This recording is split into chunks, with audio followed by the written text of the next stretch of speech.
Hello everyone, my name's Nathan A. Visor. Most people just call me Nate. I'll be your narrator in a series of studies called Biblical Principles and how they apply to us today to look at what's going on around us. So follow along as we show there truly is nothing new under the sun, as Ecclesiastes tells us. The guards, with trembling hearts, not to confess, but to conspire. As the coins clinked on the table, the truth was buried beneath the silver.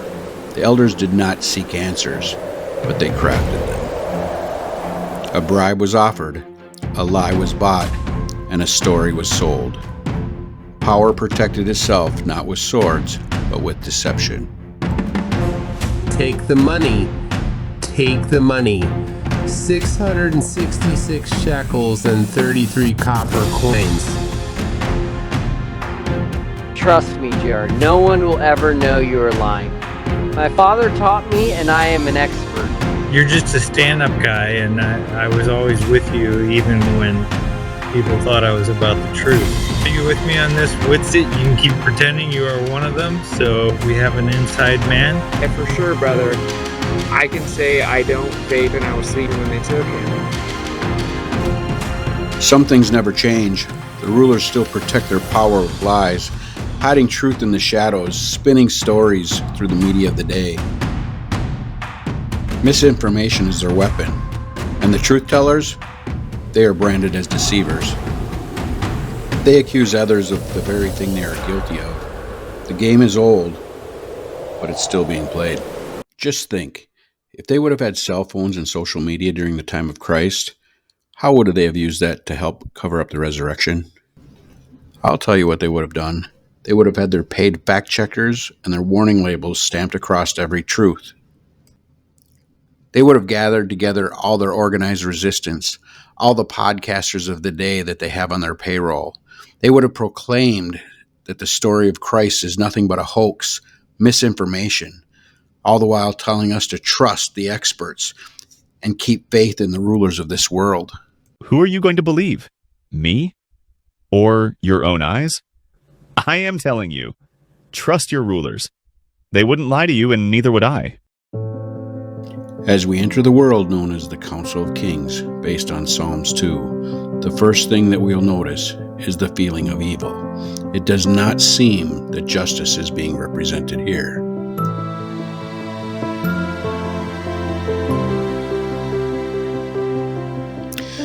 Walking into the massive, dimly lit chamber deep beneath the earth, you'll see a glowing round table that casts an eerie reflection across the polished black floor.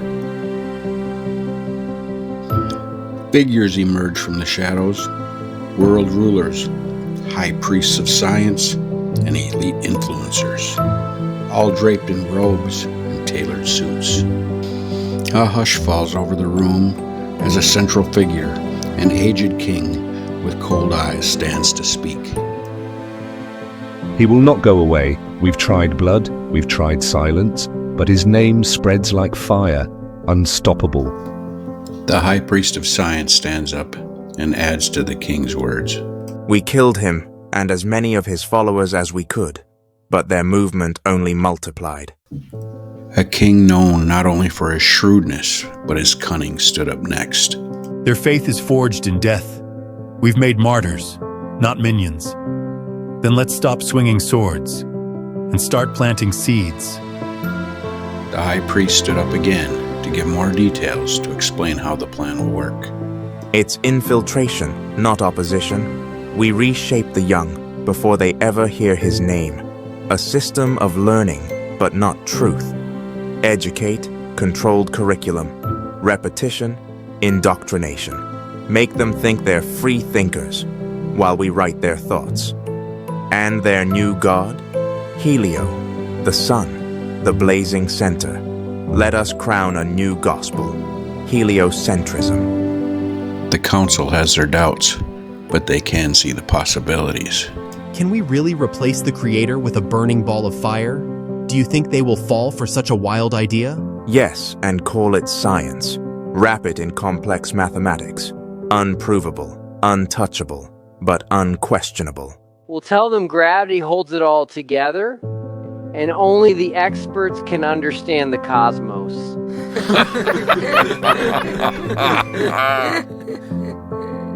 What about the word on the scriptures? We reduce it to allegory, fairy tales, a crutch for the weak, parables with no power. We teach them that truth lies not in ancient texts, but in outer space. They'll abandon the shepherd for the stars. What about the Watchers? We have done a good job by forbidding certain writings, however, what shall we tell the sheep about them? They'll be called aliens, messengers from the galaxies we invented. We'll say they planted mankind, and now return to guide us. As this message comes to an end, keep in mind it might seem a little out there, but it's so important that you study these things to see if they're so. If the so-called aliens are really demons, it's imperative that you know what you're dealing with. Don't be deceived, for God's warned us that even the elect might be deceived. We placed you here long ago, watched you, and now the time has come to return, not to rule you, but to help you remember who you are.